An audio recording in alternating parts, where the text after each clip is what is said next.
Welcome to Private Equity Profits. Clifford Locks is a certified board of director, a trusted confidant to CEOs, C-level exec, and high-potential employees to help them clarify goals, unlock their potential, and create actionable strategic plans. Seth Green is the nation's foremost authority on growing your portfolio companies with direct response marketing. He is the founder of the direct response marketing firm Market Domination LLC, and he is an 8-time best-selling author who has been interviewed on NBC, CBS, Forbes Inc., CBS Money Watch, and many more. Cliff and Seth interview top players in the financial sector, focusing on private equity firms, venture capital companies, and family offices, discussing developments and trends shaping the industry. These experts will share with you how they've grown their businesses and increased profit, and how you can too. And now, here's your host, Cliff Locks. Welcome, everybody, to another episode of the Private Equity Profits Podcast. I'm Cliff Locks, your host. Today's guest is Mark Broten, the Managing Director and Head of Roynat Equity Partners. Roynat has a rich history as both a lender and an investor with expertise in providing innovative, long-term capital solutions for the mid-sized companies through the use of senior term, subordinated debt, as well as mezzanine capital and common share equity.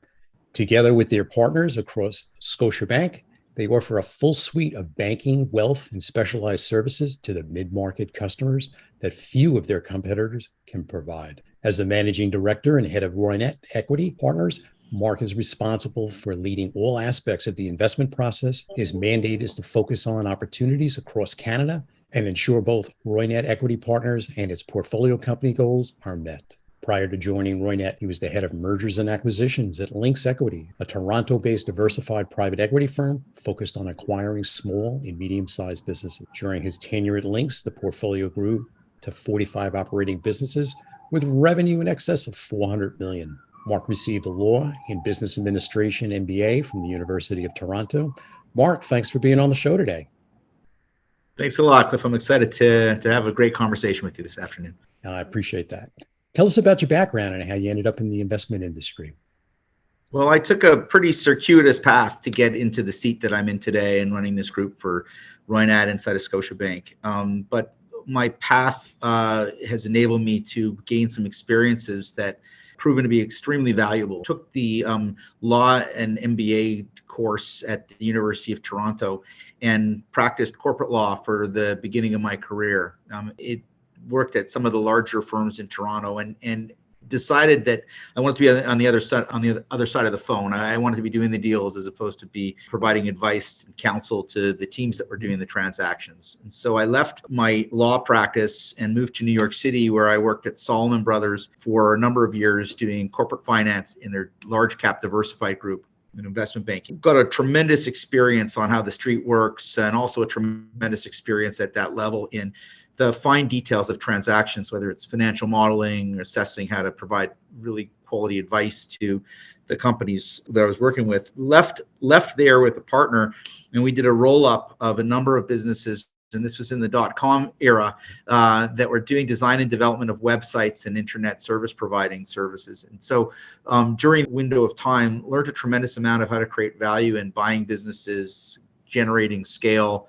We ultimately sold that business to a large public entity. But what I really wanted to do was run a business for my own. So I started a business plan in 2002, a company called Outdoor Partner Media, which was in the alternative out-of-home advertising space, an area that I had learned a little bit about when I was at Salomon Brothers. Took the company public in 2005. We ended up acquiring a number of businesses that were in the alternative out-of-home space as a public entity, companies in Atlanta, Miami, Los Angeles, and ultimately rolled that business up and sold it to private equity. From there, I went with a former colleague of mine and worked with him in a business called Lynx Private Equity. And Lynx had 8 businesses that were located in Ontario, which is the province in Canada, primarily focused on businesses where they were too small for institutional investors, but the owner had built a great company, didn't have a natural exit. So think about kind of $10 million revenue businesses, $1 million EBITDA businesses that are a little too big for the general manager to buy, but way too small for institutional investors to come in and buy. But there were lots of great opportunities, and on very, very buyer-friendly deal terms, we were able to scale that from 8 businesses in Ontario to 47 companies in Canada, the US, and Europe. And we were generating close to $500 million in all of these acquisitions. When I got a phone call from a placement person who said that there's a new opportunity at Scotiabank to run all of their mid-market private equity. And that was 5 years ago. The rest is history. And we've spent the last 5 years building a business inside of Scotiabank, making thoughtful private equity investments and building out their mid-market private equity business. You've had an exciting career. You at a very young age. Well, it's interesting, having had the benefit of being, both a junior and senior person in an organization, Right. being a lawyer on private equity transactions, being a principal who bought businesses as a CEO, and also a principal who sold businesses as a CEO, and then sold my entire business at the end. It gives you an ability to really understand some of the emotions that people are going through on transactions and some of the motivational drivers. So I have a pretty clear understanding of what's driving an investment banker. I have a pretty clear understanding of what's driving a lawyer. I have a pretty clear understanding of what's driving some of the junior folks on my team and some of the senior folks that I report to. And it gives us an ability to, help me think through a transaction from a variety of different vantage points. And it's quite unique. And I'm really fortunate and lucky to be able to bring that to my job every day. Now, you also have the privilege of mentoring some of our younger bankers that are with you in your organization also then. Yeah. So that's important. I mean, that next gen is the highlights of what we can bring forth into the market to welcome those folks to come in and get the mentoring they need so they can grow and scale their careers and their lives. Tell me more about Roynat Capital. What sets Roynat apart from other firms? Yeah, Roynat Capital is a phenomenal business. And if you think about Roynat Capital, first of all, you have to think about Scotiabank. It's one of the large 5 banks in Canada. Has a tremendous international presence and is a behemoth. The Scotiabank has 90,000 employees and cover a number of countries all over the world, and does a phenomenal job. Inside of Scotiabank, as a solely owned subsidiary, is a business called Roynat Capital, and Roynat Capital has 3 primary arms. One arm is a term lending business. One arm is a technology and innovation banking business. Think like Silicon Valley Bank, where we're lending into venture-backed companies that don't have any EBITDA, but are trading on a multiple of recurring revenue. And then there's my business, which is private equity. So Roynat offers all of those services. Roynat has always been thought of as a very creative, very nimble lender, and a business that's been very entrepreneurial in the way they've approached the market. So lots of companies, particularly Canadian companies, can say that Roynat was their first lender. When they struggled to get a traditional Canadian commercial bank to step in, Roynat stepped in with interesting or thoughtful terms that would solve the needs of the business person who is looking for the debt. But Roynat also, in addition to offering the debt, offers a full suite of services all the way up the capital stack. So the lender was able to offer a mezz solution and also an equity solution for these growing businesses. Very, very interesting company that kind of balances, the entrepreneurism and the nimbleness of a smaller entity, but gets all of the backing and the support of being a subsidiary of a major bank in Canada. That's a breath of fresh air. You're partnering with these companies. You're an intricate part of their success, and you'll grow with them in the line of business. That's exciting. Absolutely. Yeah, and grow with them. And sometimes there's some really wonderful stories of businesses that were entrepreneurial businesses at Roynat and ended up being very large national accounts at Scotiabank through their tenure. Fantastic. What are your basics regarding investing, and what do you see as the foundation of sound investments in today's market? That's a great question. And I mean, I guess a question that everybody's seeking the answer for, right? It's the multi-trillion-dollar question. Ultimately, in my experience, deals come down to people more than anything else. The partners that you're doing the deals with, whether they be your lending partners or co-investing partners, and the management team. a really, really strong and deep management team can navigate through choppy waters. And I would always take an A+ management team over an A+ business plan, or business for that matter. We all have broken crystal balls. We all try to predict the future. And really what we're doing is we're making a bet on how human beings are going to react when things that none of us could foresee happen through an investment hold period. So ultimately, you're making a bet on the people. I think in today's market, you really have to look for investments that have a very thoughtful and sustainable moat around them and can differentiate themselves from competitors. I think you need to be very, very thoughtful about how you utilize leverage. The utilization of leverage over the past 10 years has been a tool that could be used in a way that in our view, you won't be able to use it for the next, certainly for the next 24 months, but maybe a lot longer than that. So being thoughtful and mindful of how you're utilizing leverage to create additional return is going to be a big part of a successful transaction. So mindful of today's market to really understand the predictive analytics that are there with, in essence, we live in an ecosystem here where we've got inflation. You could see some pressure on decarbonization.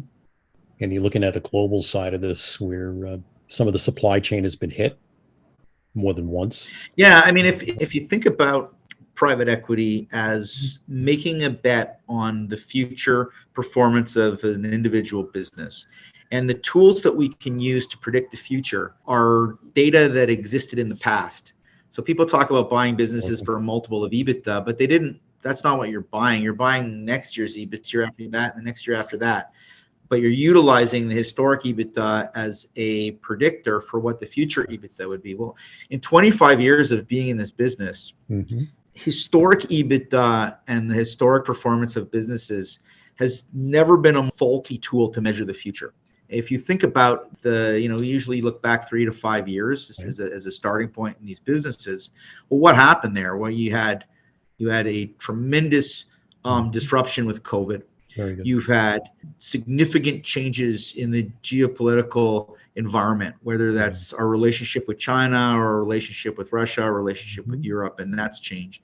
You've had massive changes with respect to supply chain dynamics that were different in the years that we would be looking as an assessment. You've got inflation that's part of the story, and who knows for how long that's going to be. You've got a completely different interest rate environment.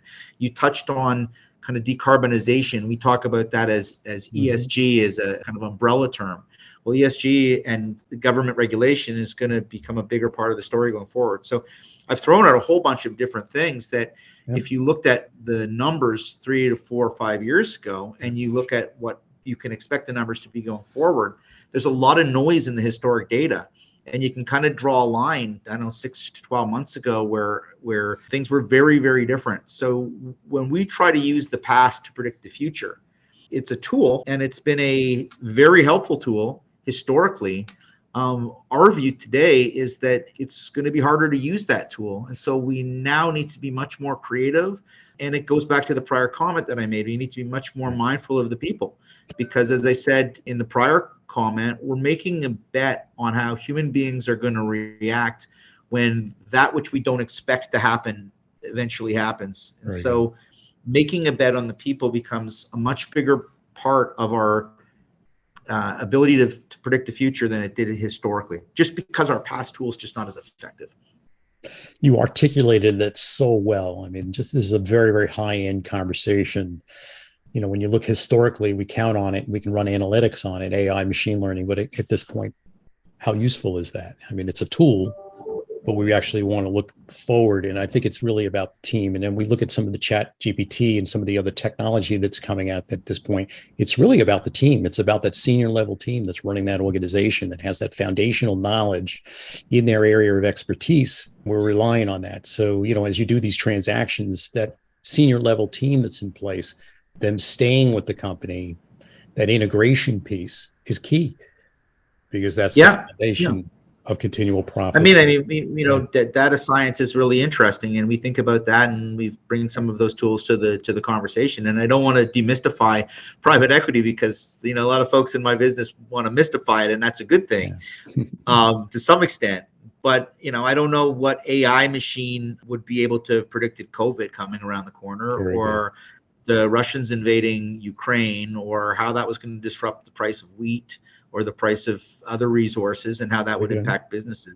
All of those things would have been unpredictable. And I think it's fair to say that historic data up to those moments in time would be very faulty predictors. And then as far as trying to predict what happens next, I mean, if anybody had an unbroken crystal ball and they could deliver it up to Toronto, I would be the first person to polish it up and use Very it. good. Fortunately, I think that would be a hard ask. So, we don't know what's going to happen in the future. We can make educated guesses. We can mitigate our risk by picking businesses that are less immune to some of those potential risks.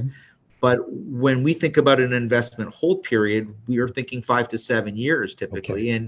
And predicting that far into the future is hard. Now, what you can get good at, I think, is you can get good at getting to know people and getting to know partners and getting to read people and getting to get a better sense. And, I kind of alluded, we play in the mid-market. I mean, some of this conversation would fall on deaf ears to folks that are dealing with much larger cap businesses where the human element is less imperative. The businesses that we look at are kind of doing, I don't know, $5 to $15 million of EBITDA usually when we get involved. And we're relying on bolt-on acquisitions in some cases to grow those businesses. And so the human element becomes much more important, and the management teams become much more imperative. I think that analysis may fall away somewhat when you're buying large cap businesses, but I think in the area in which we play, it's the people that ultimately are going to drive what the outcome looks like, and that's is a big part of what we do. And we try to get as close as we can and learn as much as we can through the process about who our future partners are going to be. That brings me excellent to my next question. What is the biggest asset private equity firms can bring to a business? Well, that's a great question, and I think that the answer to that question is it depends on what the private equity firm does. So if a private equity firm, we partner with a group in California that does an incredible job in food and consumer products. Well, they've got a playbook when they buy businesses. They've got a deep Rolodex full of excellent management teams. They can bring new management and professionalized management, complement the existing team or sub out the existing team. They can they've got tremendous experience of efficiency in factory lines. They're experts in how to utilize Amazon and to rethink Amazon to drive incremental margin in their businesses. They're experts in brand. Now, I bring all of this stuff up because they're focused up and down a specific vertical. And because they're up and down one vertical, they're able to bring expertise in that particular vertical. In our world, and in Canada, it's pretty hard because the market is so much smaller to go out and have a private equity fund that specifically focuses on food, for example. There just isn't enough deal flow to do that if you're focusing on Canadian target companies. But what we can bring, and we're in a different spot, we're a subsidiary of the Bank of Nova Scotia. So we can bring a tremendous amount because you get a main line into the Bank of Nova Scotia, which does two things. Regardless of where you're located, we can introduce investment banking skills. We can introduce deep research skills. We can introduce wealth management for some of your selling shareholders.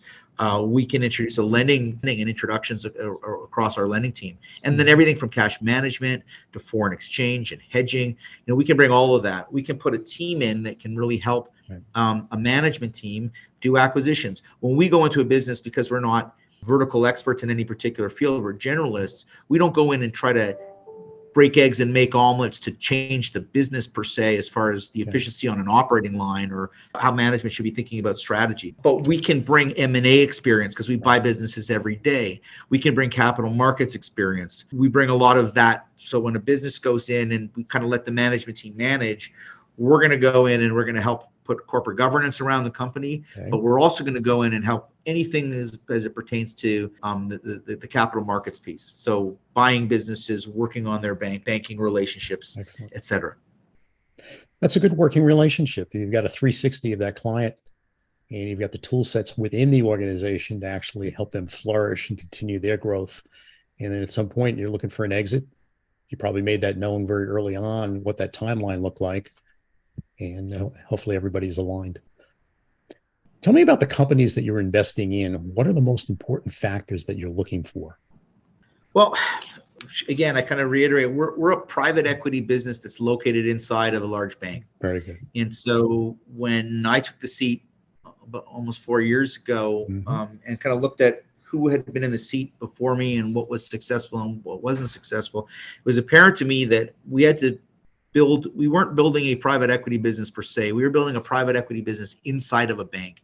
Right. And we were building a private equity business that should satisfy the risk appetite of our only limited partner, which is the Bank of Nova Scotia, and fund all of our businesses off their balance sheet. Excellent. And as it turns out, as we go into kind of really choppy waters, that served us really, really well, because we were primarily focusing on risk mitigation characteristics on every single one of our deals. So we said, well, what would the bank be comfortable with as far as their risk appetite? Private equity is not their primary business. And we started to build a risk mitigation first private equity business, where we were willing to give up a couple points of return in order to really limit any exposure to losses or write-downs in the businesses that we buy. So what do we look for? Kind of the typical things. We look for strong management teams. We look for deep management teams. We look for a competitive moat. We look for businesses that have very, very low concentration in customers and suppliers. These are the kind of typical risk mitigants. From a bank perspective, because we're representing a large institution, we're going to eliminate businesses that would expose the bank to any type of reputation risk. So we stay away from businesses that would potentially have any kind of headline risk associated with them from a reputation perspective. Those would be kind of primary motivators. We look at Canadian businesses, and when I say Canadian, that means Mind and Management is located in Canada. In many cases, a very large percentage of our customers are located in the United States, but Mind and Management is located in Canada. And that's been a great market. I mean, Canada has been a very, very strong performing economy and has probably eliminated some of the risks that you would get in the European or US investments. That's interesting. Are they more conservative when you look at the Canadian market versus some of the US? Yeah, I mean, I think it would probably be fair to say it's a slightly more conservative marketplace. There's a burgeoning technology industry that's growing in Canada. Toronto is a very leading market for AI, for example, and has been for some time. So there's a tech piece to the business. There's a lot of services business, agriculture businesses, manufacturing businesses, old economy businesses that is where our sweet spot is. It's interesting. I co-founded a program called the M&A, so Mergers and Acquisition Hyper Accelerator Program. It's out of Toronto. And it was part of the Hyper Accelerator Startup Program. They've run 5,000 students out of it. And Professor Ash is running the capstone program at INSEAD. Should be over in the Singapore market, but it's been in about 25 universities, the program. And it's just robust. And you're looking at the community up in Toronto is so dynamic and robust and brilliant individuals that are, coming through this program. And it's a privilege to be part of that ecosystem there. So, and it's a global program, but you got a concentration out of the Canadian market. And I'm located in Connecticut, in the US. So in your experience, what makes an entrepreneur or business go from good to great? It's a great question. I mean, I think you got to start off with people that are a tremendous amount of energy, are extremely passionate, are extremely connected to their business, are extremely focused on, and I'm talking about out of the gate, extremely kind of tunnel-minded, focused on building their business and doing whatever it takes. I do think that you hit an inflection point with businesses where entrepreneurs need to tweak their focus at some point in the business life cycle and start focusing on mentoring people within their organization, building people up within their organization, being passionate about advancing the life experience and career of young people, and building depth of management. And that's where you really do see a huge separation. And I kind of bring my experience at Lynx Equity, where most of our businesses were 10 million revenue, $1 million EBITDA businesses that had been around for 15 years. And the selling shareholder was looking to get out, built a really nice lifestyle business, but was going to probably get out for a check that would be satisfactory to have a comfortable retirement. And then some of the businesses that we're looking at in my new role, where the EBITDA is, call it $5 to $20 million of EBITDA. And you look at those stories, and in every case, the entrepreneur, the difference is that the entrepreneur in the Lynx style business at one point hit an inflection point and started to recognize that it wasn't really all about him or her, and it was really all about the business. And so they grew a deeper management team with more systems in place, and that deeper management team allowed them to scale the business. It allowed them to de-risk the business because there wasn't as much key man risk associated with the businesses, so they could attract better people and more investors, and it allowed them to really grow their business substantially. So I'd say that having the willingness to make that pivot and to let go a little bit and to build more, to put more of your focus on your own people and build a team, that's the difference between going from good to great.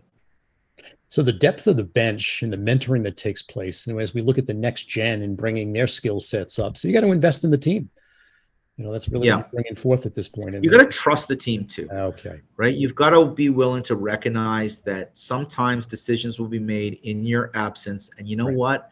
Sometimes those will actually even be better results than the ones you would have had. And, you don't have a monopoly. And I know this also, and kind of harkening back to my earlier comments about living the experience of being a CEO and running my own business and learning from mistakes that I made primarily, that you don't always have to be in the room. You don't always have to make the decision. Not being in the room is not being lazy or abdicating your responsibility, but it's trusting people to make decisions and trusting people to move forward. And that does a number of things. It gives people greater ownership and investment in the outcomes. So they're going to work harder and they're going to be much more committed. It gives them an ability to make mistakes and grow as a result of those mistakes. And it gives you an opportunity to focus on other parts of the business. So that is very, very hard thing to do for entrepreneurs. And it's something that, and I know this as an entrepreneur, it was hard for me to do because there's that part of you that feels you got to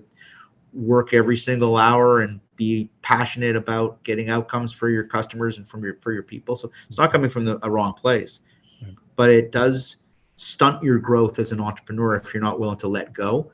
And it's the businesses where the entrepreneur lets go that actually grow into much more substantial enterprises. We have quite a few portfolio companies of PE firms that listen to this broadcast, and that was very, very insightful. I appreciate you sharing that. The depth of that conversation is very enriching, and I think our listeners will enjoy that. Are there some investments that are better than others, and what is a good investment? Yeah, I mean, I guess it sometimes it depends on the day of the week or the quarter or the period in the cycle that you're in, right? Like there were some really good early stage technology investments that went to IPO that 12 months ago looked like great investments, and today they don't. They probably will look like great investments tomorrow. I kind of go back to the original kind of thesis, right? A good investment is an investment where the human beings that are part of it, that means every single one of your partners, your customers, your suppliers, your team, lending partners, your investing equity partners, whether they be co-investors or a single institution, are working harmoniously with one another and are open and transparent and trusting and trustworthy and are driving the business forward. And, I guess I could have gone down another path and talked about metrics that we would be looking for, industry criteria, tailwinds. And I think a lot of that stuff is really important. But a lot of that stuff kind of speaks to whether there's going to be tailwinds or headwinds in your investment. The sailor of the ship is a good sailor. You can sail into a headwind or a tailwind. It may take you a little longer if you're sailing into a headwind. I would say that. I would say a kind of, again, back to some of the same themes, a deep management team. Okay. And again, I'm thinking about risk mitigation characteristics, right? A deep management team, loyal customers, a product that's hard to displace, or a service that's hard to displace, limited exposure to things that you can't control. And then I kind of talk about if any business can really ruin your weekend with one telephone call, it's not a good investment. So think about anything that, geez, we got really, really bad news. The CFO is ill and is going to be in the hospital for the next 6 months, or your largest supplier is changing pricing or is not going to provide you what you need on time, or your biggest customer has decided to move to another another place. Well, if your biggest customer is 35% of your total revenue, that's a big problem. If your biggest customer is 10%, that's not as big of a problem. If your biggest supplier represents the golden screw to get your goods off of the warehouse floor, that's a big problem. If you've got other options, then it's not as big of a problem. If you've got a deep management team and your CFO has got good systems in place such that your controller can do a lot of the work and find somebody to come in and help, well, then the call from your CFO is not as big of a problem. So I always think about, is one telephone call sufficient to ruin my weekend or ruin the investment? Well, that's going to tell you whether it's a good investment or not from my perspective. Thank you for sharing that. What trends do you see shaping private equity in 2023? Wow, lots of trends. So, I think that we can start with, some trends that are kind of top of mind for lots of private equity folks. There's a continued focus on ESG considerations. That would include, environmental considerations, kind of carbon footprint concerns, diversity and inclusion goals. And I think a lot of that stuff is going to become more mandated and more regulated, and it's got to become something that private equity folks are mindful of and thinking of as we enter into a new era. So that's kind of ahead of us. Rising interest rates, which will inevitably ultimately lead to shrinking exit multiples, is going to change the story for what the next investment hold period is going to look like for private equity. So, we all in our industry enjoyed an extended period of time with historically low interest rates and drop and falling interest rates, in many cases through the investment hold period. So it was almost a given that if we bought something at 6 times, we were going to sell it at 7 or 7.5. And then a lot of the value that was created, and I'll put that in air quotes, created, the IRR or the MOIC that we provided to our investors, well, that came from some external tailwinds that are no longer going to be in place. So a trend in our world is going to be that value creation is going to matter, and it's going to be much more important this time around than it was last time around. So value creation as an important imperative is going to be vital. We got very, very accustomed to a global marketplace and global supply chains.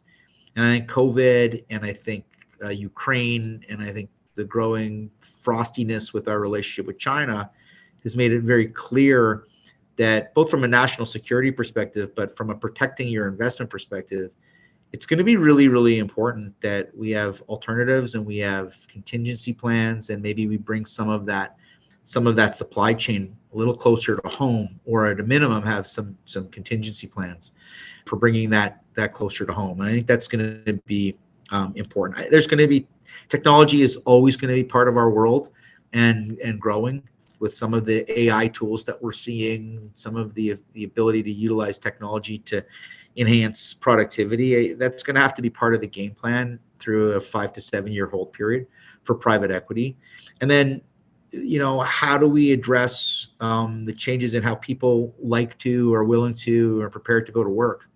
Because it's harder to keep people in the seats. There's definitely wage inflation. We'll see how long that lasts. But people have decided, and I think companies have adapted to the fact that people can be very productive outside of an office and outside of the 4 walls of an office. And folks that are running businesses that require people to actually be in the office are struggling a little bit to keep those people hired, because they can cross the street and maybe have a much more flexible work environment. So I think that's going to be part of it. These are lots of trends, which dovetails to the conversation we had before, is that, how are we making bets based on historic data when the future is so profoundly different?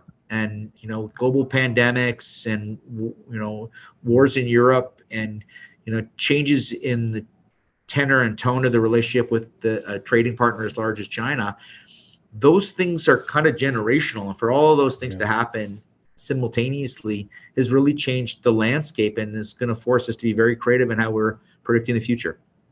Your clients must be very happy with you being part of their team.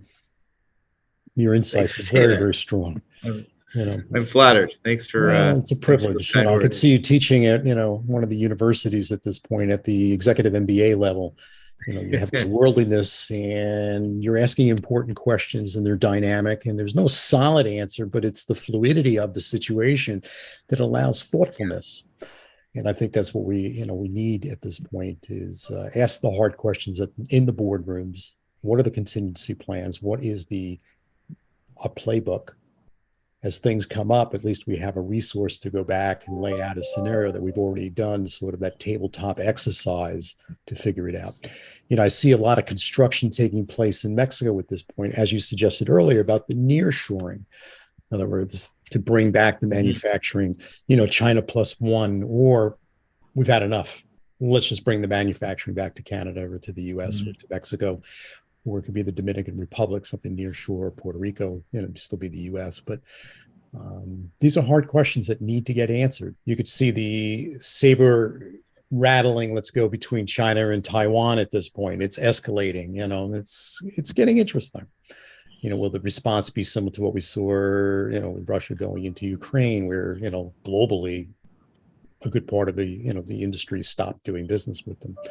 So it created some dynamics. And almost impossible to plan for that, right? Like the disruption to our economy.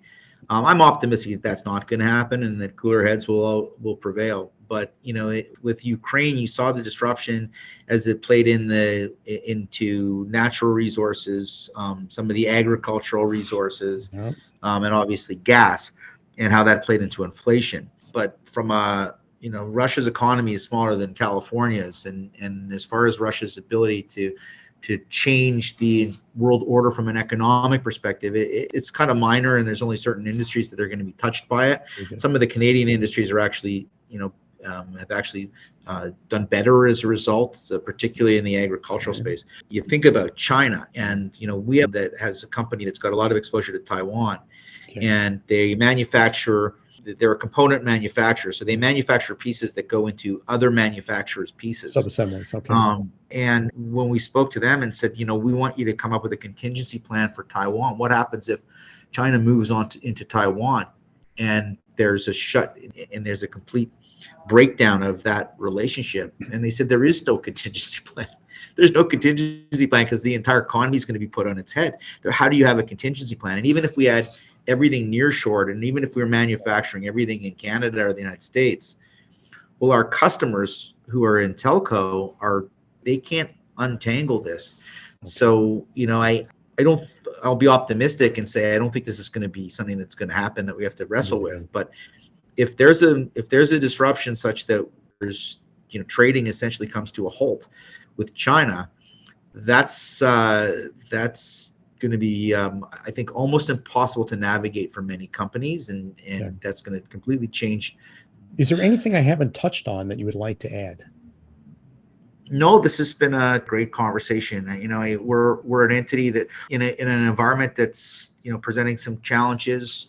Our business is very excited about the future. We are risk on and not risk off. In other words, our mandate is still to find really good companies and make private equity investments into those businesses, and we will continue to do that.